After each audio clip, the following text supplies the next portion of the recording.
Good morning everyone. Good morning everyone, सबको बहुत बहुत नमस्कार। उम्मीद कर रहा हूँ मेरे सारे बच्चे बढ़िया हैं, फर्स्ट क्लास हैं एकदम। और आज तो आपसे हम 2-3 दिन के बाद मिल रहे हैं। एक बच्चा कह रहा है इंदौर की धरा से प्रणाम गुरुवर। निखिल आए थे, तुम नहीं आए थे? इंदौर अभी हम गए थे। रजनेश, योगेश, अमन, चंद्रपाल, राजकमल, सभी को बहुत बहुत नमस्कार। Good morning everyone. समर्पित, इकबाल यादव, सत्येंद्र कुमार, रॉकी, स्नेहा, दीपक, महाकाल के दर्शन बढ़िया रहे भाई, बहुत अच्छे दर्शन हुए। ऋतिक कुमार, AKS।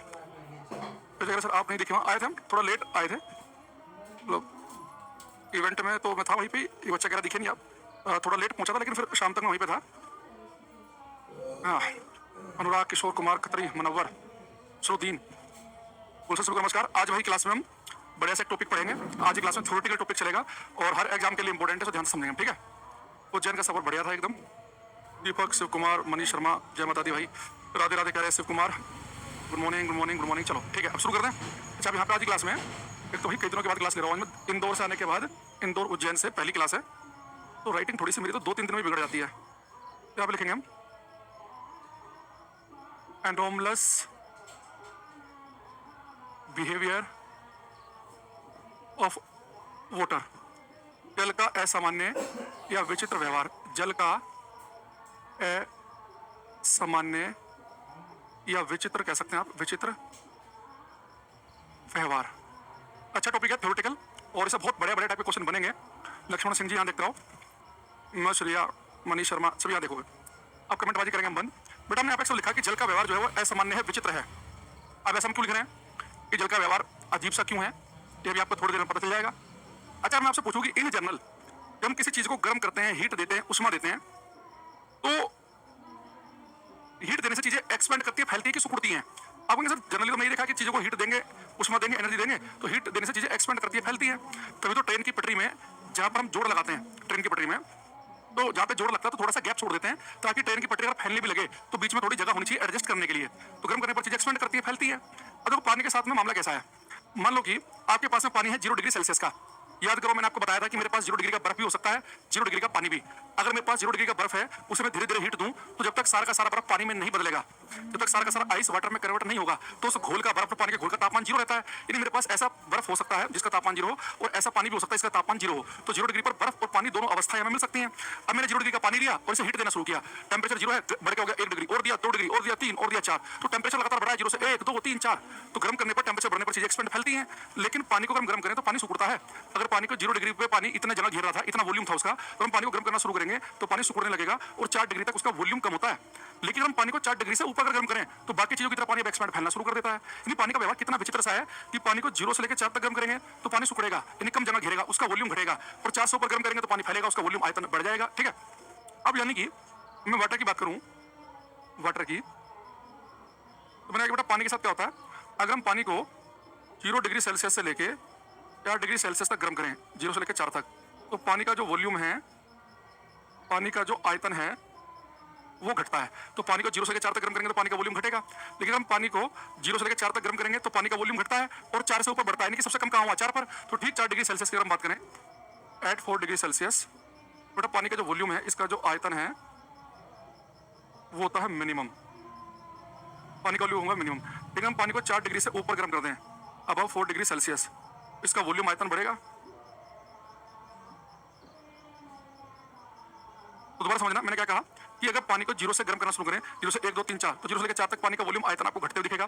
तो 4 तक पानी का वॉल्यूम घटता है, तो सबसे कम वॉल्यूम आयतन कहाँ होगा, 4 पर, यानी कि पानी 4 डिग्री पर सबसे कम जगह घेरता है, इसका आयतन कम होता है। और 4 डिग्री से ऊपर गर्म करेंगे तो पानी का वॉल्यूम आयतन क्या होगा, बढ़ेगा, ठीक है। अब 4 तक वॉल्यूम घटेगा और 4 के बाद वॉल्यूम क्या होगा, बढ़ेगा। जैसे बच्चा कह रहा है कि हम ध्यान कर सकते हैं वी के उससे, जैसे आप वी लिखो तो वॉल्यूम पूछा उसने, तो वॉल्यूम को आप ऐसे लिख सकते हैं, यानी आप देख सकते हैं कि ये पहले वॉल्यूम जो है वो घट रहा है और फिर उसका क्या हो रहा है, वॉल्यूम बढ़ रहा है। तो 4 डिग्री तक वॉल्यूम घटेगा और 4 के बाद वॉल्यूम बढ़ेगा। भाई वॉल्यूम के लिए वी शब्द लिख लो, तो 4 तक वॉल्यूम घटा है, 4 के बाद वॉल्यूम बढ़ा है।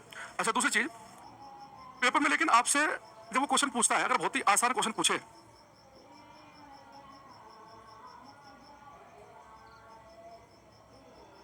अब मान लो कि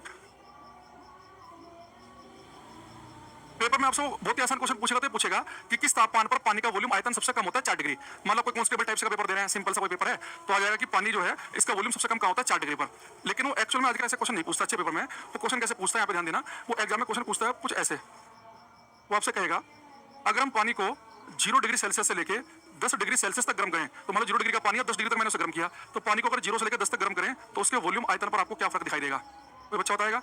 अगर पानी को 0 से लेकर 10 तक गर्म करें तो उसके वॉल्यूम आयतन पर आपको क्या प्रभाव दिखेगा? तो पीछे क्लास सुलेमान बेटा पहले कंप्लीट कर लेना, ठीक है? हाँ, निखिल मिश्रिया का ठीक है, अंश गुप्ता ने थोड़ा गलत कर दिया, समर्पित ने भी। बेटा मैंने पूछा कि पानी को 0 से लेकर 10 तक गर्म करेंगे तो क्या होगा, तो उसमें बाइफरकेट करना पड़ेगा, चीजों को तोड़ना पड़ेगा आपको। फिर 0 से 10 तक पूछा है तो हमें पता है कि पानी के साथ क्या है, 0 से लेकर 4 तक तो वॉल्यूम घटता है और 4 के बाद वॉल्यूम बढ़ता है। तो आपको एक्चुअल में ये आंसर देना जो बहुत सारे बच्चे दे रहे हैं कि अगर पानी को 0 से लेकर 10 तक गर्म करेंगे तो उसका वॉल्यूम पहले घटेगा और फिर क्या बोलेंगे, फिर बढ़ेगा। तो आपका सही आंसर होना चाहिए कि वॉल्यूम पहले घटेगा फिर बढ़ेगा। पहले घटने का मतलब है कि 4 डिग्री तक घटेगा और फिर बढ़ेगा, तो लिखेंगे फर्स्ट डिक्रीजेज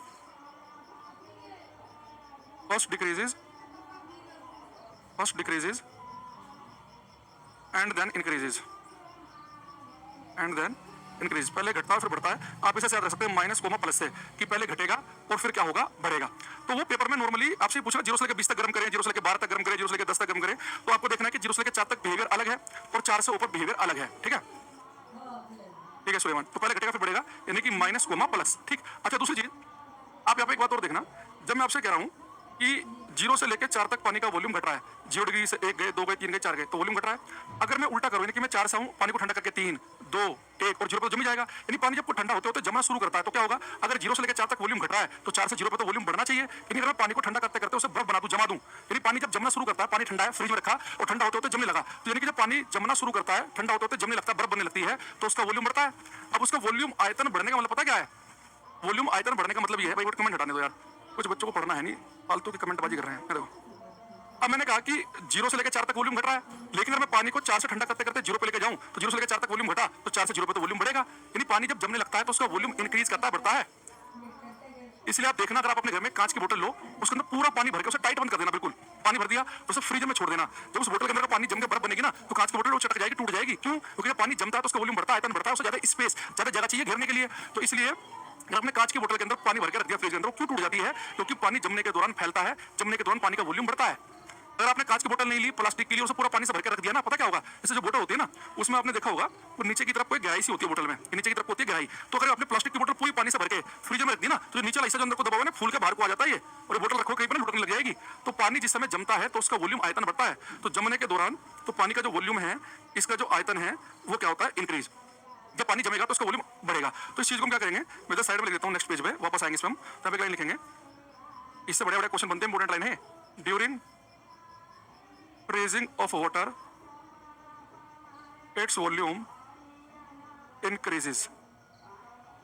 हिंदी लिखेंगे, बर्फ के जमने के दौरान, बर्फ के जमने के दौरान, बर्फ के जमने के दौरान इसका आयतन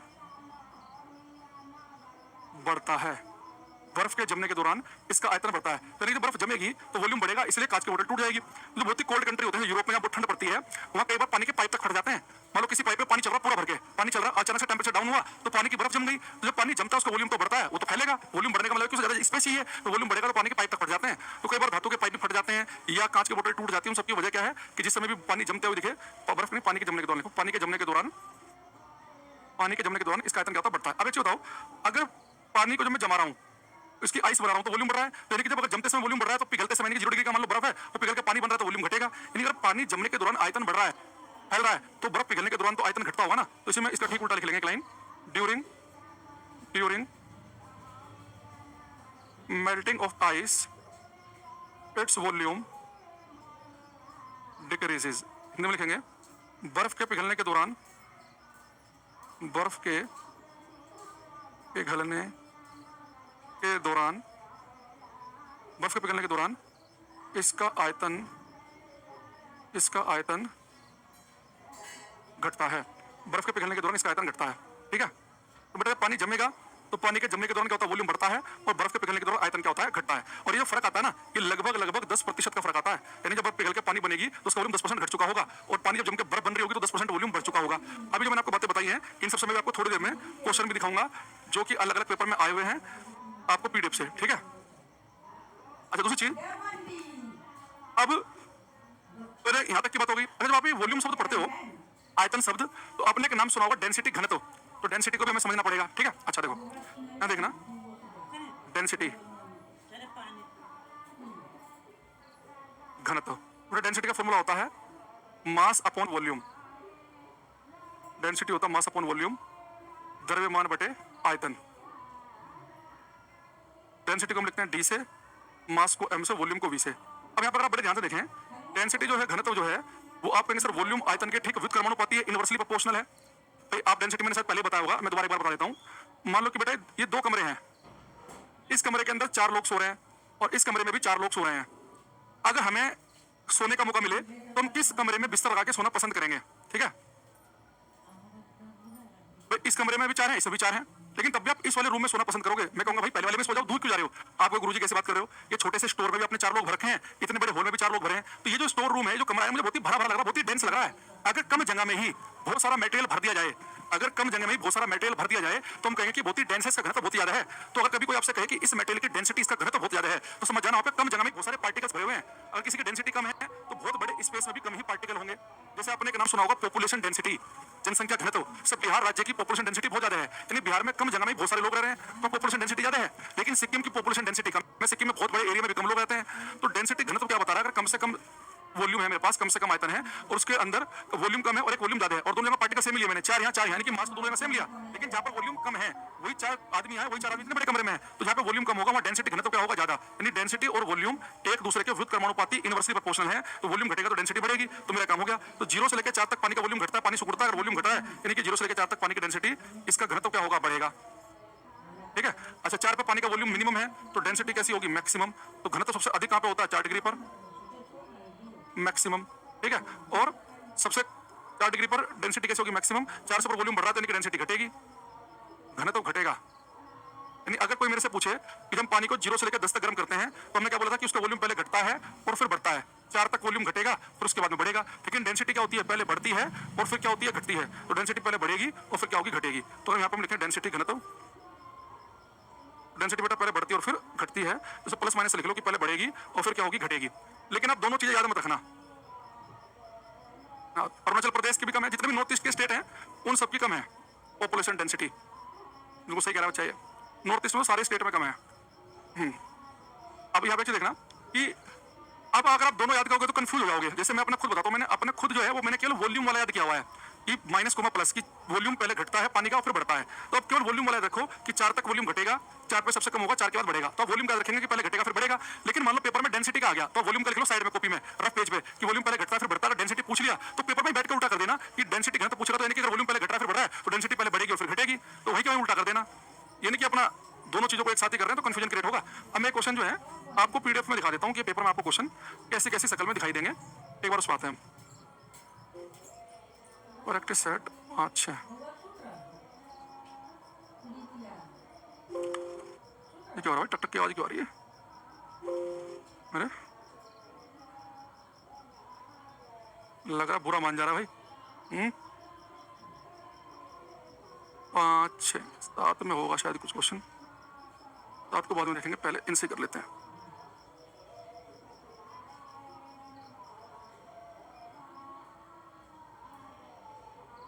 यहां से शुरू करते हैं। सबसे पहला क्वेश्चन जो है वो हमारे पास में ये है, ये करो। कह रहा है कि when water is heated from 0 degree Celsius to 4 degree Celsius it's volume, जब पानी को 0 डिग्री से 4 डिग्री तक गर्म किया जाता है तो इसका आयतन। तो बेटा देखो केवल 0 से लेकर 4 तक का पूछा है, तो आपको पता है कि 0 से केवल 4 तक की बात की गई है। तो पानी को हम 0 से लेकर 4 तक गर्म करेंगे तो इसका वॉल्यूम आयतन क्या होगा? आप इनसे डिक्रीज होगा, घटेगा। तो 0 से लेकर 4 तक वॉल्यूम घटता है, क्योंकि 4 तक की बात की। तो एक बच्चा वृद्धि बता रहा है, अरे शशिकांत यादव जी क्या कर रहे हो? पूरी क्लास का आपने रिकॉर्ड खराब करके बाकी सब बच्चे भी बता रहे हैं। बिहारी बाबू, विकास, निखिल, कुलदीप, समर्पित, एक बच्चा और इंक्रीज बता रहा है। बेटा वॉल्यूम पूछा है तो मैंने कहा था कि आप वॉल्यूम वाला याद रखो कि वॉल्यूम पहले घटता है और फिर बढ़ता है। डेंसिटी का पूछ रहा तो वहीं के वहीं उल्टा कर देंगे। तो वॉल्यूम वाला ही पूछा उसने। अगले में वो आगे जो हमने बताया था आपको कि जनरली आज के क्वेश्चन ऐसे आते हैं, हम पानी को अगर 0 से लेके 10 तक गर्म करें तो क्या होगा? तो वॉल्यूम पूछ रहा है, तो वॉल्यूम तुमने याद किया कि पहले घटता है फिर बढ़ता है, तो 4 तक घटेगा फिर बढ़ेगा। तो आंसर क्या होगा? डी, कि first decreases and then increases. दोनों क्वेश्चन आसान है, इजीली आप कर सकते हैं। ठीक, ये क्वेश्चन बिहार एसएससी का है, क्वेश्चन नंबर 16 करेंगे। क्वेश्चन नंबर जो लिखना भाई खाली ये जो राहुल, कमरवीर, गोपाल ABCD लिख रहे हैं, किसी का कोई आंसर काउंट नहीं किया जाएगा। इसने कहा कि व्हेन आइस मेल्ट्स, जब बर्फ पिघलती है तब। तो जब बर्फ पिघलेगी तो क्या होगा? हमने क्या पढ़ा था कि पानी जमता है तो पानी के पाइप फाड़ देगा, कांच की बोतल तोड़ देगा। पानी जमते समय वॉल्यूम बढ़ता है, जमते समय। तो पिघलते समय क्या होगा? वॉल्यूम डिक्रीज होगा। और कितना डिक्रीज हो जाता है? 10%। तो जो बच्चे इसका आंसर बी ऑप्शन लिख रहे हैं उनका एकदम सही है। ठीक है, तो इसका आंसर आएगा हमारे पास में बी ऑप्शन।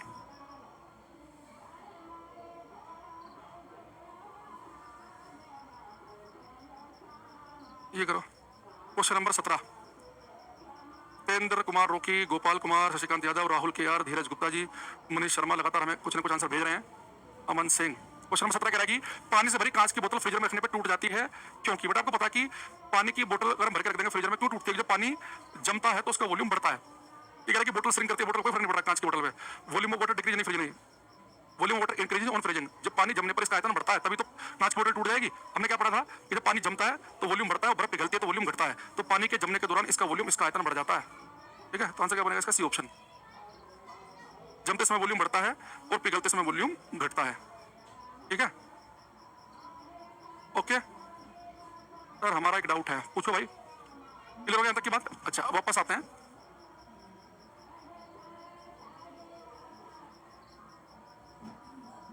ठीक, अच्छा तो दोबारा एक बार और समझेंगे। मैंने क्या कहा है कि आपको याद क्या रखना है? वॉल्यूम वाला केस याद रखना है कि वॉल्यूम पहले घटेगा और फिर बढ़ेगा, बस वॉल्यूम याद रखेंगे। जैसे वी वाले से एक बच्चे ने बताया कि वॉल्यूम पहले घटेगा और फिर क्या होगा? बढ़ेगा। तो पहले घटता है वॉल्यूम और फिर बढ़ता है। डेंसिटी पूछ लेगा तो उल्टा कर देंगे कि पहले बढ़ेगी और फिर घटेगी। दूसरा, वॉल्यूम 4 पे मिनिमम होता है, डेंसिटी 4 पे मैक्सिमम होती है। और एक इंपॉर्टेंट बात याद रखनी है, जब पानी जम रहा होगा तो पाइप फट जाएंगे, नहीं जमते समय वॉल्यूम बढ़ जाता है, जमते समय वॉल्यूम इंक्रीज होगा और पिघलते समय वॉल्यूम क्या होगा? घटेगा। यहाँ तक की बात ध्यान रखेंगे सही बच्चे। ठीक है, अच्छा अब हम एक नया क्वेश्चन करते हैं। अच्छा अच्छा ठीक है। एक बेटा ने एक दिन आपको क्वेश्चन बताया था, उस बच्चे का डाउट उससे जुड़ा हुआ ही है। मैंने आपको बताया था कि अगर मान लो कि कोई चीज 100 डिग्री पर है, वो 100 डिग्री से 90 डिग्री तक अगर 2 मिनट में पहुंच जाती है, मान लो कुछ ठंडी होती होती है 100 डिग्री से 90 डिग्री पहुंच गई 2 मिनट में, तो 90 से 80 होने में कितना समय लगेगा? तो आपको याद होगा मैंने Newton law of cooling, Newton के शीतलन के नियम का यूज करके मैंने आपको बताया था कि अगर कोई वस्तु 100 डिग्री से 90 डिग्री तक 2 मिनट में पहुंचती है तो 90 से 80 होने में 2 मिनट से ज्यादा का समय लगेगा। तो बच्चा कह रहा है कि एक्जैक्ट क्या टाइम होगा? देखो उसके लिए मैंने हालांकि आपको बताया नहीं फॉर्मूला, अगर आप चाहो तो कर सकते हैं यहाँ पे। देखो जैसे मान लो मैं आपसे कहूँ कि भाई एक वस्तु जो है वो 90 डिग्री सेल्सियस से, एक क्वेश्चन पढ़ा था हमने क्लास में कि 90 डिग्री सेल्सियस से 75 डिग्री सेल्सियस तक 25 सेकंड में पहुंचती है। 90 से 75 तक पहुंचती है 25 सेकंड में। तो 75 डिग्री सेल्सियस से 60 डिग्री सेल्सियस होने में कितना समय लगेगा? ये टाइम आपको बताना है कितना समय लगेगा। अगर मैं रूम टेम्परेचर मान लेता हूँ 25 डिग्री, तो रूम टेम्परेचर में कितना मान लेता हूँ? 25। ये क्वेश्चन कर लेते हैं, बच्चा पूछ रहा है तो रूम टेम्परेचर मान लो 25 डिग्री सेल्सियस। तो इसमें पेपर में क्या होगा, जनरली आपको पेन चलाने की आवश्यकता नहीं पड़ेगी। जब वो पेपर में आपसे क्वेश्चन पूछेगा, ठीक है,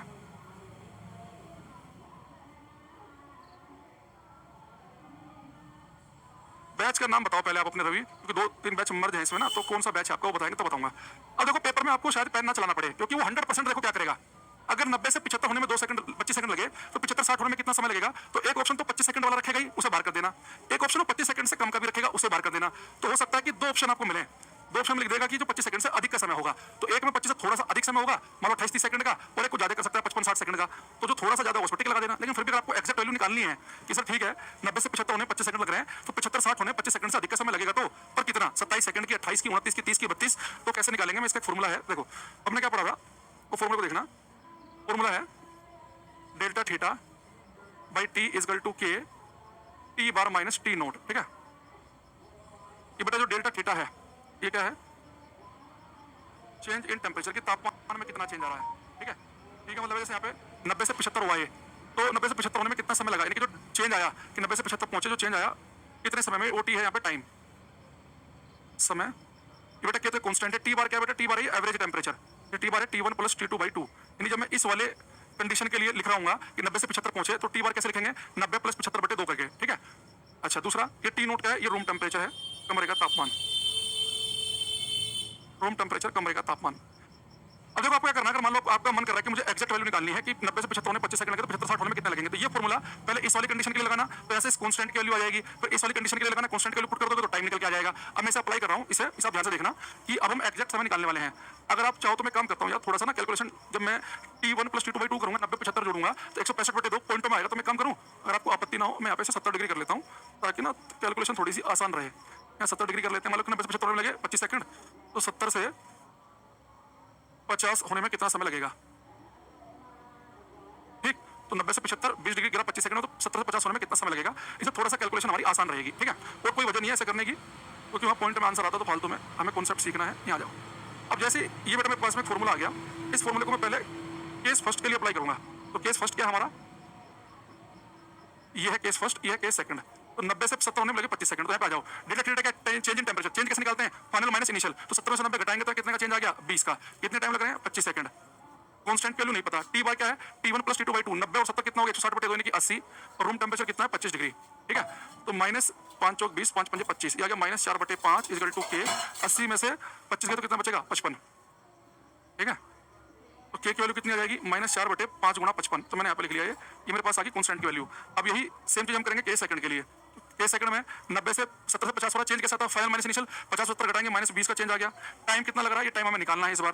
पिछली बार तो 90 70 होने 25 सेकंड लगे, तो टाइम 25 सेकंड था हमारे पास में। अच्छा, लेकिन हमारे पास में कांस्टेंट की वैल्यू है के की, वो कितनी है? माइनस 4 बटे 5 गुणा 55। अंदर क्या है? टी बार, तो 70 और 50 120 भाग करेंगे कितना आएगा? 60, और माइनस रूम टेम्परेचर है 25 डिग्री। अब मैं सोल्व कर लो, माइनस से माइनस चला गया, 4 पंजे 20 यानी कि हो गया 5 बटे टी।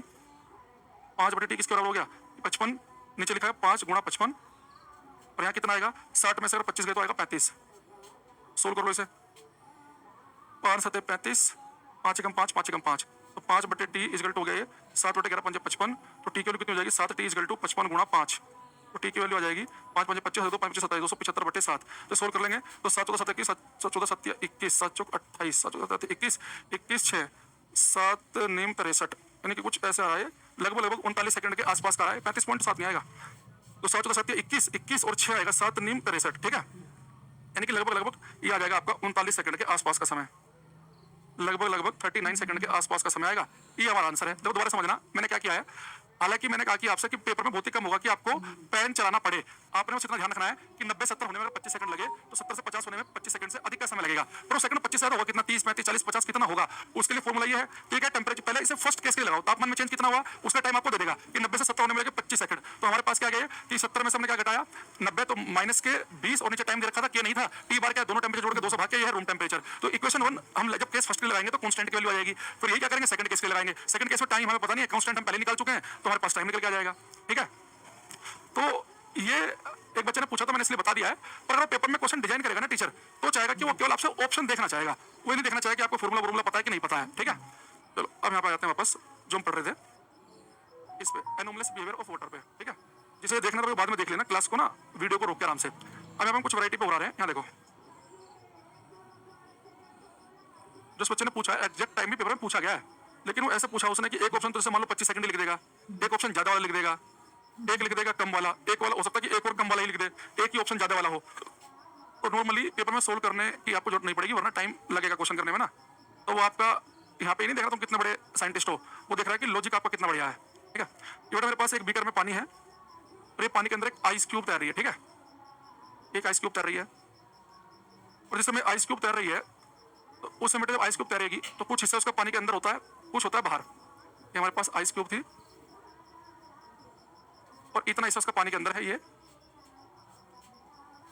और ये हिस्सा है बाहर। तो पेपर में क्वेश्चन आता है कि जब कोई वस्तु पानी जब बर्फ पानी के अंदर तैरता है तो उसका कितना हिस्सा पानी के अंदर होता है और कितना होता है बाहर। तो याद रखना, तैरती बर्फ का 90% हिस्सा होता है पानी के अंदर और 10% होता है बाहर। तो 90 का होगा कि 9/10 पार्ट तो अंदर होगा और 1/10 पार्ट होगा बाहर, ठीक है। तो 90% हिस्सा अंदर और 10% होगा बाहर, ठीक है। आएगा समझ में? 25 से 39, क्योंकि हमने डिफरेंस ज्यादा ले लिया ना, 20 डिग्री का ले लिया, तो अगले 20 डिग्री तापमान गिरने में ज्यादा समय लगेगा, ठीक है। अब ये बेटा मैंने आपको बात बताई, ये नॉर्मल वाटर की है। ये समुद्री पानी में थोड़ा सा बर्फ जो होता है ज्यादा हिस्से में बाहर रहता है, क्योंकि समुद्र का पानी ज्यादा डेंस होता है, ज्यादा घनत्व वाला होता है, तो समुद्र के पानी में तैरना आसान होता है। तो ये नॉर्मल वाटर में 90% हिस्सा अंदर होता है, 10% रहता है बाहर। अब इसी का ही अगला भाई आ रहे हैं इस क्वेश्चन के। अब अरे ये क्या हो गया बेटा, अगला जो जितनी बार मैं बीकर बनाऊंगा उतनी बार आपको बनाना है। अब पेपर में एक क्वेश्चन पूछता है कि किसी बीकर में एक बर्फ का टुकड़ा तैर रहा है, और तैरते समय मान लो बर्फ का टुकड़ा तैर रहा है तो पानी का लेवल यहाँ तक है, यहाँ तक। तो आपसे कहेगा अगर किसी बीकर में बर्फ तैर रही हो और वाटर का लेवल यहाँ तक है, तो ये बर्फ पूरी पिघल के पानी बन जाएगी, इसी के अंदर ऐड हो जाएगी। जब पूरी बर्फ पिघल के पानी बन जाएगी तो वाटर का लेवल आपको बढ़ते दिखेगा, घटते दिखेगा, सेम दिखेगा। तो बताओ कि बर्फ पिघलते समय वाटर का लेवल बढ़ता घटता कि सेम रहता है? एक बच्चे हमारे पास में आंसर आया है कूका, बिल्कुल ठीक आंसर आया। ठीक है,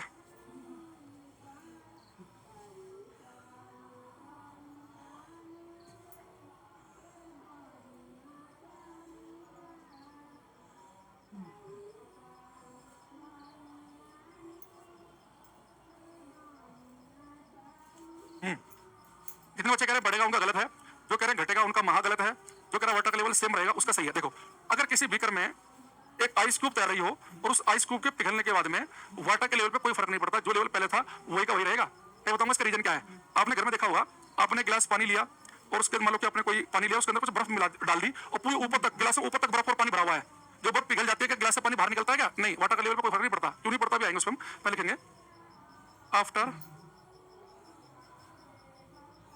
melting of ice, the level of water in beaker. After melting of ice, the level of water in beaker will remain same. Hindi में लिखेंगे, ये बर्फ के पिघलने के बाद, बर्फ के पिघलने के बाद बीकर में जल का स्तर समान बना रहेगा। यानी अगर बर्फ पिघल जाए तो वाटर के लेवल पे कोई फर्क नहीं पड़ेगा, सेम रहेगा। अब देखो ऐसा क्यों हो रहा है, उस बात को आपको समझना। देखो बेटा, मुझे पता है कि जब कोई बर्फ तैर रही होती है तो उसका ये 90% हिस्सा अंदर होगा, 10% होगा बाहर। ये जितना भी उसका आयतन होगा, वॉल्यूम होगा, उस वॉल्यूम का 90% स्पेस अंदर होगा, 10% होगा बाहर। तो मैं ऐसा मान लेता हूँ कि जो बर्फ है मेरे पास में, इसका कुल आयतन 100 है, टोटल वॉल्यूम कितना है 100 सेंटीमीटर क्यूब। तो इसका टोटल वॉल्यूम 100 सेंटीमीटर क्यूब है, तो 90% इससे अंदर रहेगा, यानी कि अंदर वॉल्यूम कितना रहेगा 90 सेंटीमीटर क्यूब, और बाहर कितना रहेगा 10। तो मैंने मान लिया है, माना इसका जो वॉल्यूम है वो 100 सेंटीमीटर क्यूब है, तो 100 का 90% हिस्सा अंदर होगा ना कि 90 होगा अंदर, 10 होगा बाहर। जब बर्फ तैर रही है तो उसने अंदर कितना स्पेस, कितना वॉल्यूम घेर रखा है 90%, तो इसने 90% हिस्सा घेर रखा है, उसके हिसाब से कुछ पानी को हटाया तो वाटर का लेवल यहाँ तक बना हुआ है। लेकिन जब बर्फ पिघल जाएगा, भाई जयप्रकाश, एक तो बेटा क्लास में ना 7:15 क्लास में 8 बजे आके गुड मॉर्निंग नहीं करना, टाइम से क्लास में आना है ना। ये बच्चा कह रहा सर आपका लेक्चर में क्या, भाई आपके लेक्चर में क्या हो गया, एक ही बार में पूरी बात लिखा करो, टुकड़ों टुकड़ों में लिख रहे हो। अब जब ये बर्फ पिघलेगी तो हमें पता है कि 10% तो इसका वॉल्यूम घट जाएगा, यानी जो बर्फ अंदर है उसका आयतन है 90, लेकिन इस 90 में से 10% वॉल्यूम इसका भी तो 90 है, लेकिन 10% घट के कितना बच जाएगा, 90 का 10% होता है कितना 9, यानी अंदर जो वॉल्यूम है 9 घट गया, तो यानी कितना बचेगा अंदर 81 सेंटीमीटर क्यूब बचा। यानी जैसे बर्फ पिघलेगी तो अभी इसने अंदर 90 सेंटीमीटर एरिया घेर रखा है, 10% वॉल्यूम घट के रह जाएगा, 90 से 81 का वॉल्यूम सुकड़ेगा, तो पानी का लेवल आपको लगना चाहिए कि नीचे आएगा, भाई 90 की जगह 81 आ गया। लेकिन साथ में क्या होगा, ऊपर वाली बर्फ पिघल के तो अंदर ऐड होगी। अब अंदर ऊपर वाली बर्फ कितनी है, आप कहेंगे सर ऊपर वाली जो बर्फ है वो 10 सेंटीमीटर क्यूब है, जब पिघलेगी तो इसका भी 10% वॉल्यूम घटेगा, तो 10 का 10% होता है 1 सेंटीमीटर क्यूब वॉल्यूम घट जाएगा, यानी कितना बनेगा अंदर 9 सेंटीमीटर क्यूब ऐड हो गया। यानी जब बर्फ थी तो अंदर कितना वॉल्यूम था 90 सेंटीमीटर क्यूब, लेकिन पिघलने के बाद क्या हुआ कि 90 सेंटीमीटर का तो इसका तो बन गया 81 रह गया, और ये वाली बर्फ पिघल के 10% घटा तो 9 इसका ऐड हो गया, तो 81 और 9 फिर से अंदर कितना वॉल्यूम है 90 सेंटीमीटर क्यूब ही है। यानी जब बर्फ तैर रही थी तब भी उसका अंदर कितना जगह घेर की थी 90 सेंटीमीटर क्यूब, पिघलने के बाद खुद रहेगा 81, पर अंदर वाला भी बर्फ पिघल के अंदर ऐड हो गया, ऊपर वाला बर्फ भी, तो तब भी अंदर कितना वॉल्यूम है 90 है, तो वाटर के लेवल पे कोई फर्क नहीं पड़ेगा, वाटर का लेवल सेम रहेगा। ठीक है,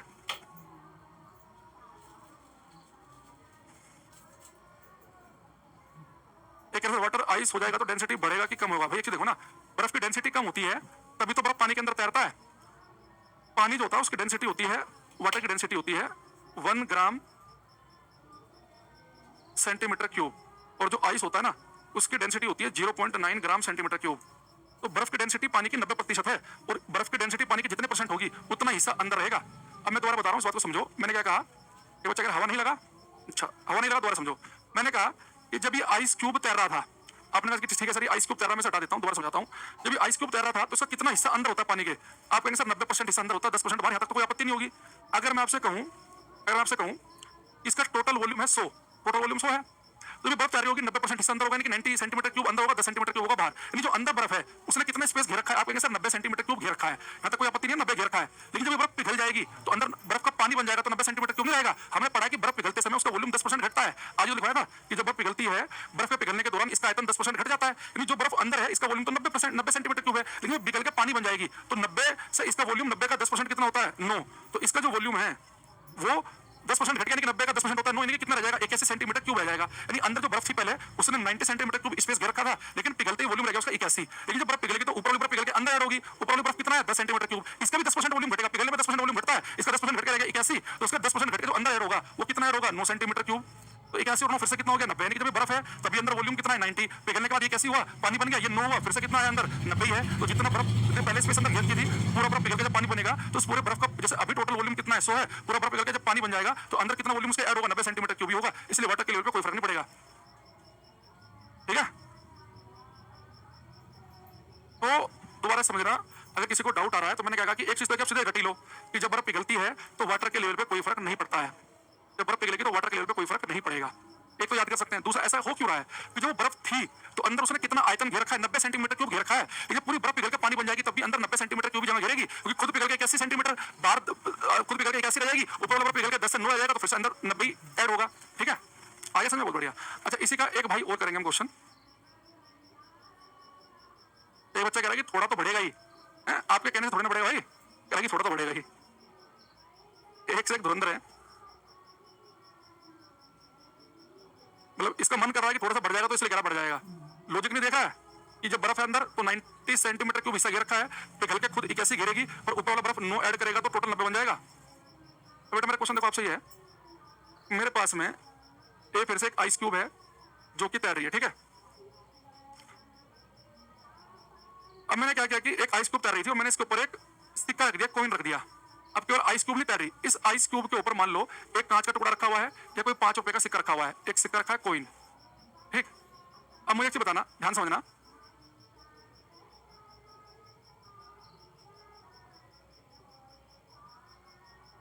अब हमारे पास में हमने क्या बोला आपसे कि मेरे पास में एक आइस क्यूब है वो तैर रही थी, उसके ऊपर मैंने एक 5 रुपए का सिक्का रख दिया, तो सिक्का हल्का सा पुश करेगा आइस क्यूब को।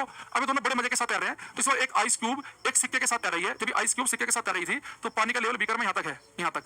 तो इस वाले केस में अगर मैं आपसे पूछूं कि जब ये आइस क्यूब के ऊपर एक सिक्का रखा हुआ है, दोनों बड़े मजे के साथ तैर रहे हैं और पानी का लेवल बीकर में यहाँ तक है, तो जब ये बर्फ पूरी पिघल जाएगी तो सिक्का टक से अंदर गिर पड़ेगा। तो इस वाले केस में जहां पर आइस क्यूब के ऊपर कोई सिक्का है, कांच का टुकड़ा रखा हो या कोई लेड की गोली रखी हो, इस केस में बर्फ पिघलेगी तो वाटर का लेवल बढ़ेगा घटेगा कि सेम रहेगा? का गलत हो गया।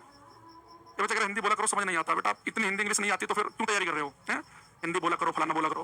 अब मैं देखो इस वाले केस में ये हमारे पास में एक बीकर के अंदर पानी है, पानी के अंदर एक आइस क्यूब, इतने मूर्ख बच्चे हैं, आइस क्यूब को बोलूं बर्फ, इतना तो समझ जाओ। तो आइस क्यूब तैर रही है और इस आइस क्यूब के ऊपर एक सिक्का रखा हुआ है, तो ये आइस क्यूब के ऊपर एक सिक्का रखा हुआ है, आइस क्यूब ने हल्का सा पुश किया, दोनों बड़े मजे के साथ तैर रहे हैं।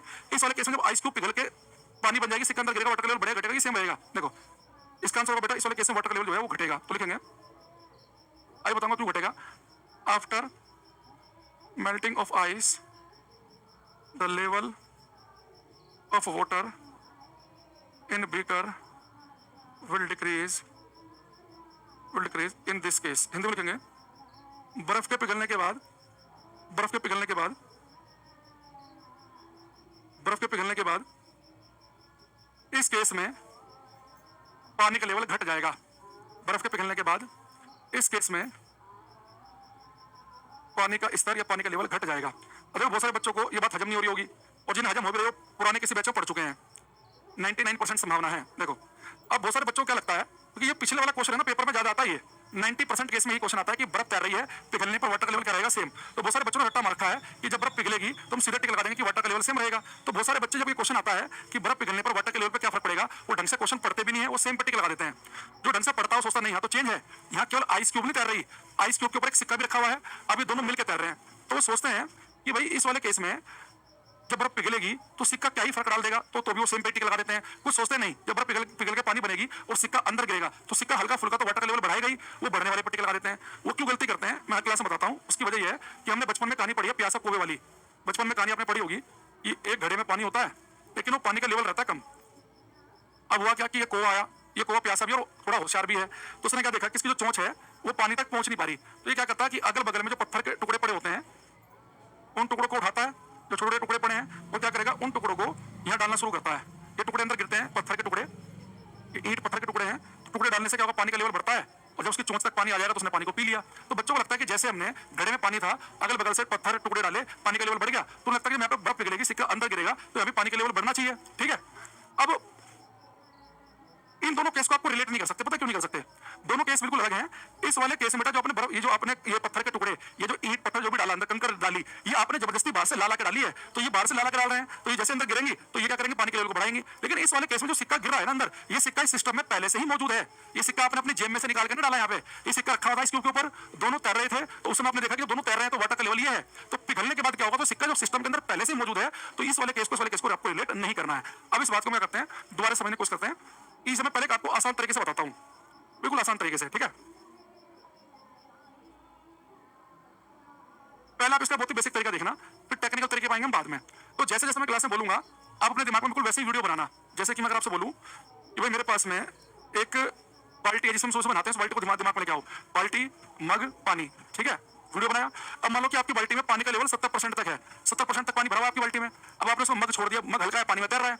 अब इस मग को सीधा करो और इसके अंदर पत्थर डालने शुरू करो। जब पत्थर मग में भरोगे ना, तो मग भारी होकर नीचे को बैठेगा, तो पानी का लेवल बढ़ के हो गया मान लो कि 85%। यानी कि अभी आपने जो पानी 70 तक था, लेकिन मग में पत्थर भरे तो 85% तक पानी का लेवल पहुंच गया। यानी मग और पानी, मग पत्थर के साथ पानी में तैर रहा है, 85% पानी का लेवल है, 85% तक। अब मुझे बताना, अगर आप इस मग को झटके से वापस बाहर निकाल लो तो लेवल फिर से 70 पहुंच जाएगा। अब ये पत्थर और मग को अलग अलग छोड़ दो पानी के अंदर, तो जैसे आप इस मग और पत्थर को अलग अलग करोगे तो क्या फिर लेवल 70 से 85 हो जाएगा? नहीं, जब मग और पत्थर अलग अलग होंगे ना, तो 70 के लेवल पानी का 70 से 72 73 ही पहुंचे, 85 नहीं पहुंच पाएगा। यानी यही पत्थर जब मग के अंदर आपने भरे तो मग को उन्होंने पुश किया, पानी का लेवल 70 से 85 कर दिया, लेकिन अलग होने पर वो लेवल 85 तक नहीं ले पाए, 72 73 की ले पाए। यानी अलग होते लेवल 85 से कहां गया, 73 पे। वैसे यहाँ पे है कि जब ये सिक्का इस आइस क्यूब के ऊपर रखा है, इसने आइस क्यूब को पुश कर रखा है, तो पानी का लेवल काफी उठ के यहाँ तक आ गया। लेकिन ये बर्फ पिघल के सिक्का अंदर गिरेगा, तभी सिक्का अपने दम पर पानी का लेवल वहां तक नहीं पहुंचा सकता जितना इसने पानी का लेवल बर्फ के ऊपर रखे होने से पहुंचा रखा था, ठीक है?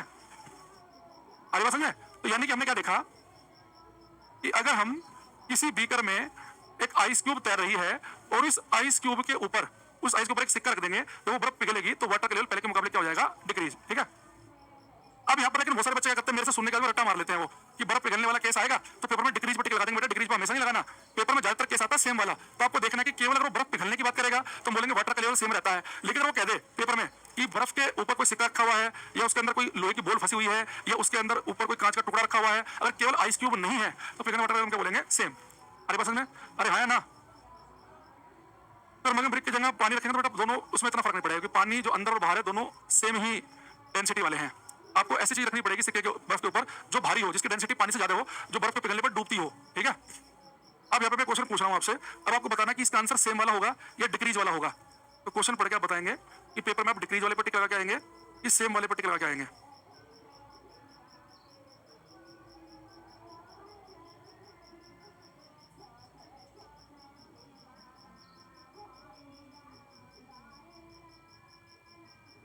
ये करना।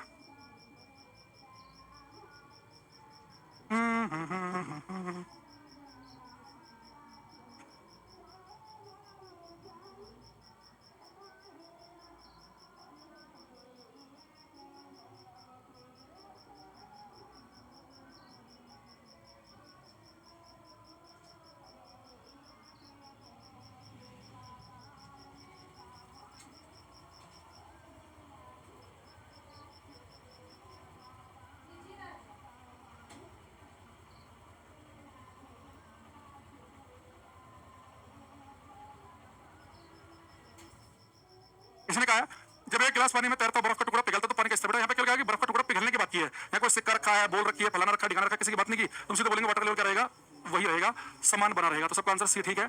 जो बच्चा ए पर टिक लगा रहा है भाई इसका कुछ नहीं हो सकता, ये क्लास में इतना समझाने के बाद भी फर्क नहीं कर पा रहा है, ए बता रहा है। अरे मैंने कहा कि अगर केवल बर्फ का टुकड़ा तैर रहा है तो उसके पिघलने पर वाटर के लेवल पे कोई फर्क नहीं पड़ता, लेकिन बर्फ का टुकड़ा अकेला नहीं है, उसके अंदर कोई चीज फंसी हुई है या उसके ऊपर कोई चीज रखी हुई है, तब वाटर का लेवल डिक्रीज होता है। कौन था ये जो ये बता रहा है? एक मिनट इसका नाम देखने दो, कौन है ये? सत्येंद्र कुमार रोकी। भाई तुम पूरी क्लास सी बता रही हो, तुम अलग ही दुनिया में चल रहे हो। किसने बताया तुम्हें इसका आंसर ए होगा? पहले तुम्हें बताओ तुमने कौन सा लॉजिक लगाया कि जो तुम्हें इसका आंसर ए लग रहा है? कि आइस वाटर बदले, वाटर आइस में बदले, मास द्रव्यमान पे कोई फर्क नहीं पड़ता, मास द्रव्यमान वही का वही रहेगा। बर्फ पिघले, पिघल के पानी बने, पानी जम के बर्फ बने, तो इनके वॉल्यूम डेंसिटी पे फर्क पड़ता है कि जब बर्फ पिघलती है तो वॉल्यूम 10% घट जाता है, पानी जमता है तो वॉल्यूम 10% बढ़ जाता है। मास वगैरह पे कोई फर्क नहीं पड़ता, वो सेम बने रहते हैं, मास पे थोड़ा ना कोई फर्क पड़ेगा।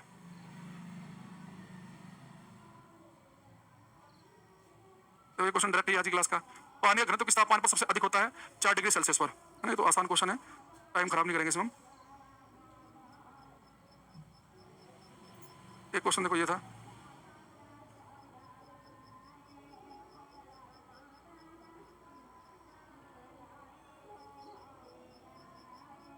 है कि सर्दियों में कभी कभी पानी ले जाने के लिए उपयोग किए जाने वाले धातु पाइप फट जाते हैं, ऐसा क्यों होता है? तो पाइप क्यों फट जाते हैं, इसकी वजह क्या है? तो आप कहेंगे सर पाइप इसलिए फट जाते हैं क्योंकि जब पानी जमता है तो इसका वॉल्यूम बढ़ता है, एक्सपेंड करता है। आंसर क्या है इसका? A option. ठीक है। अगर पिछली क्लास में मैं आपको पढ़ा रहा था तो मुझे याद आया उस दिन शायद कमेंट बॉक्स काम नहीं कर रहा था, तो मैं आपके कमेंट नहीं लिए थे। कुछ क्वेश्चन में पिछली क्लास से जुड़े हुए भी पूछता हूँ आपसे। ये पिछली क्लास का क्वेश्चन है, ये करना। Question number 20। क्वेश्चन नंबर जो लिखा है भाई, अमन, अशोक, सत्येंद्र, कुलदीप, मिस रिया, गोपाल कुमार, अंश गुप्ता, बड़े बड़े आंसर दे रहे हैं हमें। करो ये।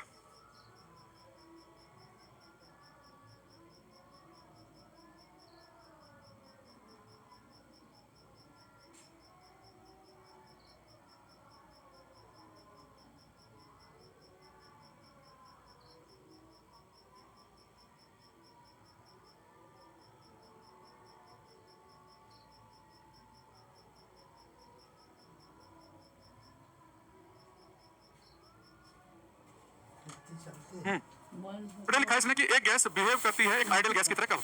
तो जब इस तरह के क्वेश्चन आए कि कोई गैस एक आइडियल गैस की तरह कब बिहेव करेगी, तो इतना तो आप जरूर ध्यान रखना है, ऐसे क्वेश्चन आएंगे ना, इसके मैं 2-3 वैरायटी दिखाऊंगा अभी आपको। आपको ध्यान रखना है सबसे पहले मैं उन ऑप्शन को बाहर कर दूं जिन ऑप्शन में दोनों चीजें हाई लिखी हो और जिनमें दोनों लो लिखी हो। दोनों हाई और दोनों लो लिखी हो बाहर कर दो, क्योंकि हमने पढ़ा था कि कोई भी गैस एक परफेक्ट गैस की तरह बिहेव करेगी। तो परफेक्ट गैस का मतलब होता है कि जिस गैस के जो एटम्स हैं वो बहुत ही दूर दूर होने चाहिए, यानी एक का दूसरे के साथ में कोई इंटरेक्शन ना हो, दूर दूर हो, वो आइडियल गैस होती है। तो अब यहाँ पे देखो दोनों हाई वाले ऑप्शन मार्क कर दोनों लो वाले। अब एक चीज हाई होगी एक लो होगी। हम ये बताना कोई भी गैस एक परफेक्ट गैस की तरह बिहेव करेगी, उस गैस के एटम दूर दूर होंगे। दूर होने का मतलब है क्या है कि आप उनके ऊपर कोई प्रेशर नहीं लगा रहे, प्रेशर लगाओगे तो नजदीक नहीं आ जाएंगे, यानी प्रेशर होना चाहिए लो। दूर करने के लिए इनका टेंपरेचर ज्यादा होना चाहिए ताकि एनर्जी ज्यादा हो, उस एनर्जी मिलने से दूर दूर भागें। तो हाई टेंपरेचर और लो प्रेशर पे कोई भी गैस एक आइडियल गैस की तरह बिहेव करती है। ये हमने पिछली क्लास में पढ़ा था, बहुत इंपॉर्टेंट क्वेश्चन है। हाई टेंपरेचर और लो प्रेशर पे कोई भी गैस एक आइडियल गैस एक आदर्श गैस की तरह व्यवहार करती है। ठीक है। अच्छा, अब इसी तरह का मैं थोड़ा सा चेंज वाले क्वेश्चन आपको दिखा रहा हूँ। ये क्वेश्चन है सीएपीएफ में आया था एक बार कमांडेंट में, तो थोड़ा ध्यान से करेंगे। आयुष यादव, समर्पित, धर्मेंद्र, गोपाल, करमवीर, दिनेश, बिहारी बाबू, प्राची, निखिल, राहुल, चंद्रपाल, मिश्रिया, बनेश कुमार बैरवा, मोहित, अक्षय, दीप्ति, विक्की जाट, राहुल, ऋतिका, कुलदीप, सुषमा तिवारी, सबका ठीक ठीक आंसर आ रहे हैं। करो। एस कुमार, इसने कहा है कि which set of condition represent easiest way to liquefied gas? सबको का कौन सा गैस को द्रवित करने से आसान तरीका? बेटा इसमें कह रहा है कि किस कंडीशन में आप किसी गैस को easiest way to liquefied gas, यानी गैस को आपको लिक्विड में बदलना है, तो गैस को लिक्विड में बदलने का के लिए आपको क्या करना पड़ेगा? सबसे पहले हम क्या करेंगे, दोनों हाई वाले ऑप्शन बाहर करेंगे, पहले दोनों लो वाले। अब एक चीज बताओ, आपके पास में गैस है, इस गैस के लिए आप एक एग्जांपल समझ सकते हैं कि पानी जब भाप बनती है, वेपर बनती है, वो उसकी गैस स्टेट ही है। अब कह रहा है कि आपको किसी गैस को यानी कि भाप को लिक्विड में बदलना है, तो भाप लिक्विड में कब बदलेगी? आपको सर भाप को जब ठंडा करेंगे, जब भाप ठंडी होती है तो प्लेट पे पानी की बूंदों के रूप में इकट्ठी हो जाती है, यानी गैस को अगर आपको लिक्विड में बदलना है तो टेंपरेचर आपको लो करना पड़ेगा। अगर टेंपरेचर लो किया तो दूसरी चीज तो हाई करनी पड़ती है, एक लो एक हाई। तो लो टेंपरेचर और हाई प्रेशर पे कोई भी गैस जो है वो लिक्विड फॉर्म में कन्वर्ट हो जाएगी। इसलिए आपने देखा होगा कि आपके घर में जो एलपीजी गैस का सिलेंडर है ना, लिक्विड पेट्रोलियम गैस एलपीजी, तो आप देखना हमारे घर में जो गैस का सिलेंडर होता है उसको गैस लिक्विड फॉर्म में होती है। अगर आप घर में ट्रांसपेरेंट पाइप लगाओ ना, पाइप उसमें दिखता भी है वो जाते हुए लिक्विड। तो ये गैस को हम लिक्विड फॉर्म में कैसे कन्वर्ट कर रहे हैं सिलेंडर के अंदर? बहुत ही हाई प्रेशर पर भरा जाता है गैस को। जब गैस को बहुत ही हाई प्रेशर पे बदलेंगे तो लिक्विड बन जाएगी वो। तो लिक्विड के फॉर्म में उसमें क्या करेंगे, 14 लीटर भर लेंगे, 14.5 लीटर जितने का भी है सिलेंडर। ठीक है। तो हाई प्रेशर लो टेंपरेचर पर गैस क्या बनती है, लिक्विड स्टेट में कन्वर्ट हो जाती है। एक और क्वेश्चन देखते हैं पिछली क्लास से जुड़ा हुआ, ये करेंगे क्वेश्चन नंबर 17।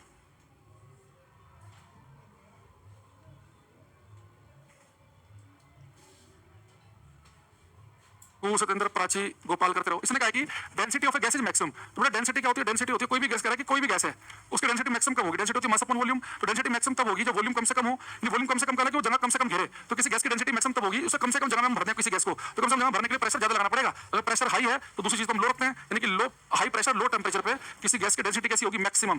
भाई किसी गैस की डेंसिटी मैक्सिमम का मतलब ये है कि जो उसके एटम है उसने नजदीक नजदीक लेके आ जाओ, इकट्ठे कर दो। जो इकट्ठे हो जाएंगे तो ज्यादा डेंस होगा, थोड़ी जगह में बहुत सारे भर जाएंगे। तो प्रेशर हाई और लो टेंपरेचर पर डेंसिटी क्या होती है किसी गैस की? मैक्सिमम। ठीक है। 17 का बनेगा बी आंसर। तो सबसे पहले आपको चीज ध्यान रखनी है कि दोनों हाई वाले और दोनों लो वाले ऑप्शन तो भारी कर दो, कम से कम हमारा तुक्का लगने का चांस थोड़ा बढ़ जाएगा। हम तुक्का भी मारेंगे तो कोई गैस एक परफेक्ट गैस की तरह का बिहेव करती है, वो बिल्कुल अलग चीज है। ये परफेक्ट गैस का मतलब है कि एटम दूर दूर हो, कि low pressure high temperature. Liquid में बदलना है तो गैस को ठंडा करना पड़ेगा। तो कोई भी गैस को डेंसिटी ज्यादा करनी है तो उन्हें एटम को नजदीक लेकर आना पड़ेगा। हाई प्रेशर लो टेंपरेचर पे किसी गैस की डेंसिटी क्या होगी? मैक्सिमम। एक ही क्वेश्चन करेंगे 19। अच्छा क्वेश्चन इंपॉर्टेंट है ये भी। 19, सुरुद्दीन, अशोक, प्राची, अंचल, गोपाल, दिनेश, सत्येंद्र, धर्मेंद्र, बहुत बड़े बड़े आंसर आ रहे हैं आप सभी के। गुड।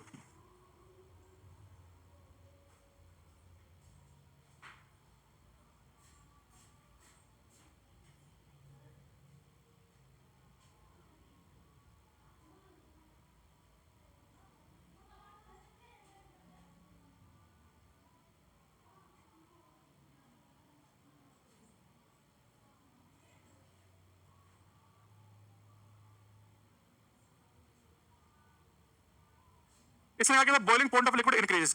लिक्विड का बॉइलिंग पॉइंट हम कैसे इंक्रीज कर सकते हैं? हमने पिछली क्लास में कुछ बताई थी कि प्रेशर कुकर में प्रेशर इंक्रीज होता है तो प्रेशर के बढ़ने से बॉइलिंग पॉइंट बढ़ता है, क्वथनांक बढ़ता है, तो प्रेशर कुकर में पानी 100 डिग्री से ऊपर बोलता है। तो एक तरीका है कि प्रेशर इंक्रीज कर देंगे तो बॉइलिंग पॉइंट इंक्रीज होगा, जैसे कि प्रेशर कुकर में। बेटा एक अगर आप पता नहीं मैंने बताया नहीं बताया, मुझे याद नहीं आ रहा क्योंकि उस दिन कमेंट बॉक्स चल ही रहा था तो उतना मजा नहीं आ रहा था पढ़ाने में। Addition of impurities. देखो अगर आपके पास पानी है तो नॉर्मली पानी 100 डिग्री पर उबलता है। तो जो बच्चे अंडे खाते होंगे उन्हें पता होगा कि कई बार अंडे उबालते समय वो लोग करते क्या है कि थोड़ा सा नमक पानी के अंदर मिला देते हैं, थोड़ा सा। तो अगर आप पानी बिल्कुल सादा है तो 100 डिग्री पर उबलता है, लेकिन आप उसके अंदर हल्का सा नमक मिला दें, हल्का सा अगर आप नमक मिला दें तो वो नमकीन जो पानी 100 की जगह 102 103 डिग्री पर उबलेगा। तो अंडों के लिए 100 डिग्री से थोड़ा सा टेंपरेचर ज्यादा ज्यादा बढ़ जाता है उबलने के लिए। तो पानी का अगर आपको बॉइलिंग पॉइंट इंक्रीज करना है, एक तरीका है कि प्रेशर इंक्रीज करके प्रेशर कुकर यूज कर लो, या दूसरा तरीका है कि आप उसमें हल्के सा नमक मिला लो, इम्प्यूरिटी ऐड कर दो। तो पानी में अगर आप साल्ट ऐड कर देंगे तो भी आप उसका बॉइलिंग पॉइंट, उसका क्वथनांक इंक्रीज कर सकते हैं। तो बॉइलिंग पॉइंट इंक्रीज करने के दो तरीके हैं, एक तो प्रेशर इंक्रीज करने वाला और एक इम्प्यूरिटी यानी कि साल्ट ऐड करने वाला। एक बार एमटीएस के पेपर में आ गए थे कि पानी को उबालते समय एक चुटकी नमक मिलाने से क्या फर्क पड़ता है। तो पानी को उबालते समय अगर एक चुटकी नमक मिला देंगे, एक चुटकी नमक की कीमत तुम क्या जानो रमेश बाबू, बॉइलिंग पॉइंट को इंक्रीज कर देता है वो। ठीक है, आगे बात समझ में।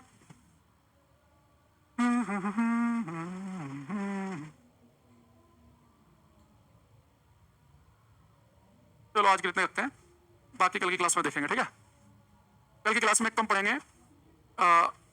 Ideal gas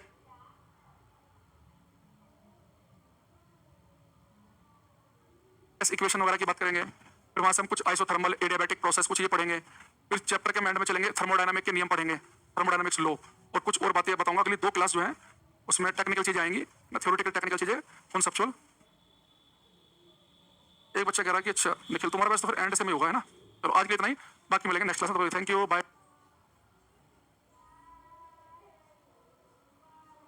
take care everybody, bye everyone.